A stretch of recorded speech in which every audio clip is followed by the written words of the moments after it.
centers have not been spared. Metro systems in several major cities have been affected, with some stations experiencing partial shutdowns due to water ingress. Businesses in flood-prone zones are shuttered as a precaution, and sandbags line storefronts.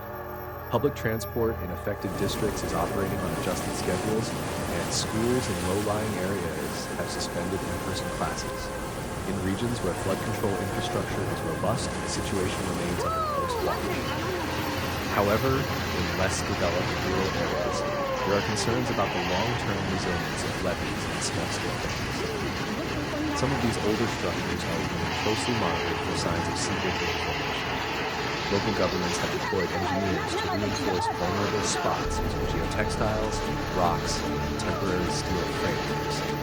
Meteorologists have warned that the weather system responsible for the deluge is not expected to subside immediately.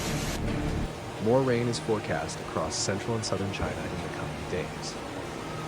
Given the saturated conditions of the soil and the already elevated river levels, any additional precipitation poses a renewed risk of flash floods and further pressure on reservoirs. The National Emergency Response System remains in high alert. Coordination between provinces has been intensified to share hydrological data and mobilize support across affected regions.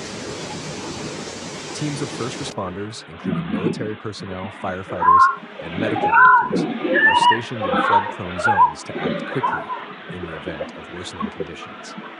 Infrastructure such as power lines and communication towers is being inspected and, in some cases, temporarily shut down in areas where flooding poses electrical hazards. Utility companies are working in tandem with emergency crews to prevent service interruptions and ensure the public remains informed about ongoing developments. While the scale of the current flooding is considerable, China has faced similar hydrological challenges in the past. The country's extensive dam system, one of the most sophisticated in the world, continues to serve as both a safeguard and a point of concern. As rainfall becomes more intense and weather patterns more unpredictable, pressure grows on water management systems to adapt and respond rapidly. Despite the challenges, there have been moments of resilience and coordination. Volunteers have joined disaster relief teams, assisting with sandbagging operations and delivering aid to isolated communities. In cities, residents are helping one another move to higher ground and offering shelter to those affected. Public messaging campaigns have kept citizens informed about the steps to take in emergencies, from emergency hotline numbers to evacuation routes. In schools and workplaces, flood drills conducted earlier in the year have proven useful. In several instances, early warnings and community awareness have reduced the potential for harm.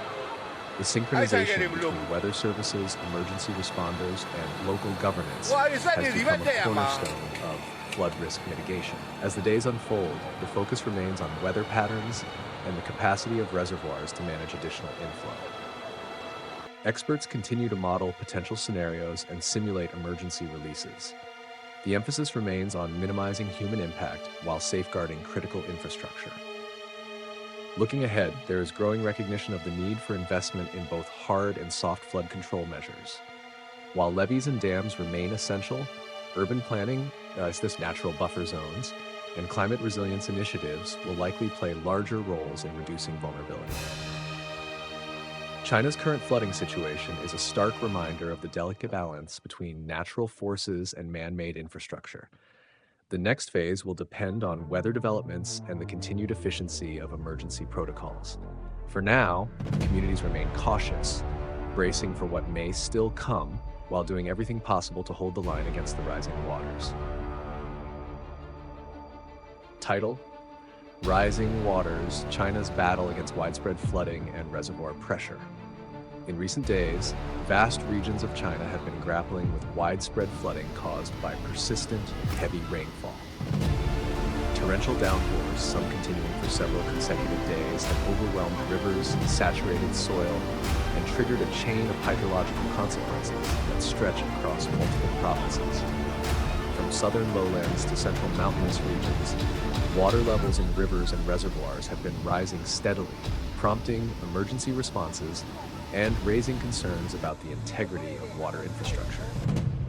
The relentless rainfall has saturated watersheds, pushing many rivers beyond their warning levels. In several areas, water has spilled over embankments and surged into towns, submerging streets, disrupting transportation, and damaging farmland. Emergency services have been mobilized, with crews working around the clock to evacuate residents, reinforce dikes, and clear drainage systems. Urban drainage networks, especially in older cities, have struggled to cope with the intense influx of water, resulting in widespread surface flooding in some districts. Authorities have shifted their focus toward managing the country's complex network of reservoirs and dams. Many of these reservoirs, originally designed for water storage, irrigation, and power generation, are now facing extreme pressure. Rain-swollen rivers are feeding directly into these artificial lakes, pushing them closer to maximum capacity. The priority for water managers has shifted to controlled releases, balancing the risk of downstream flooding with the necessity to preserve the structural safety of these massive containment systems. The possibility of reservoir overflow has triggered heightened alerts. In key locations, dam operators have initiated preemptive water discharges to reduce stress on aging infrastructure. These discharges, while necessary, have contributed to rising water levels in downstream regions, where towns and cities are now fortifying embankments and deploying flood barriers. Water control departments continue to issue updates, monitoring meteorological patterns and adjusting reservoir output based on the evolving weather conditions. Residents living near large dams and reservoirs have been advised to remain vigilant.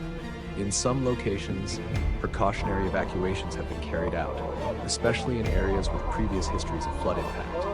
Emergency shelters have been opened to accommodate those displaced, and supplies such as drinking water, food, and medical assistance are being provided by local governments. In rural areas, the floodwaters have inundated rice paddies, vegetable fields, and aquaculture zones. Farmers have reported significant crop loss due to waterlogging.